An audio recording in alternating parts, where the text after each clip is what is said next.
ഇന്നത്തെ വീഡിയോ എന്ന് പറയുമ്പോഴേക്കും ഇപ്പോഴത്തെ കാലാവസ്ഥ എല്ലാവർക്കും അറിയാമല്ലോ, നല്ല ചൂടും കാര്യങ്ങളൊക്കെയാണ്. അപ്പൊ അതിന് പറ്റിയ ഒരു ജ്യൂസ് ആണ് ഗൈസ് നമ്മൾ ഇന്ന് ഉണ്ടാക്കാൻ പോകുന്നത്. അപ്പൊ നേരെ നമുക്ക് ഉണ്ടാക്കിയാലോ.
നമ്മുടെ തണ്ണിമത്തൻ ജ്യൂസ് റെഡി ആയിട്ടുണ്ട്. ഇനി ഇതിനെ തണുപ്പിക്കണം നമുക്ക് സെറ്റ് ആയിട്ട്. അപ്പൊ നാളെ ഉച്ചയാകുമ്പോൾ നമുക്ക് ഇതിനെ ഫ്രിഡ്ജിൽ നിന്ന് എടുക്കാം, എന്നിട്ട് നമുക്ക് ടേസ്റ്റ് ചെയ്ത് നോക്കാം ഗൈസ്. അങ്ങനെ ഗൈസ് എന്റെ ഉച്ചയായിട്ടുണ്ട്. അപ്പൊ നമുക്ക് നേരെ ഫ്രിഡ്ജിലോട്ട് കയറ്റിയ സാധനം ടേസ്റ്റ് ചെയ്ത് നോക്കാം.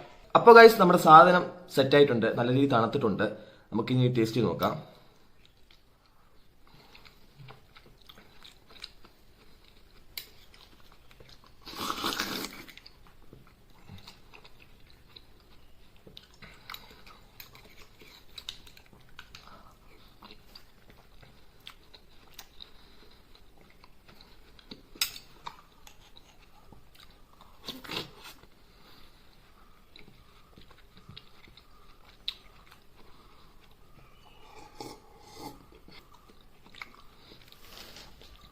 ഒരു രക്ഷയില്ല ഗൈസ്, ഒരു രക്ഷയില്ല. സത്യം പറ്റേ ഇത് തണുപ്പിച്ച് കഴിക്കണം. തണുപ്പിച്ച് കഴിക്കുമ്പോൾ ഏകദേശം ഒരു ദിവസമെങ്കിലും തണുപ്പിക്കാൻ വെക്കണം ഗൈസ്. അപ്പോഴേ അതിന്റെ ടേസ്റ്റും ആ തണുപ്പും കൂടെ ആകുമ്പോഴേക്കും ഒരു രക്ഷയില്ല. അപ്പം അടുത്ത പുതിയ വീഡിയോ കാണുന്നവരെ ബൈ.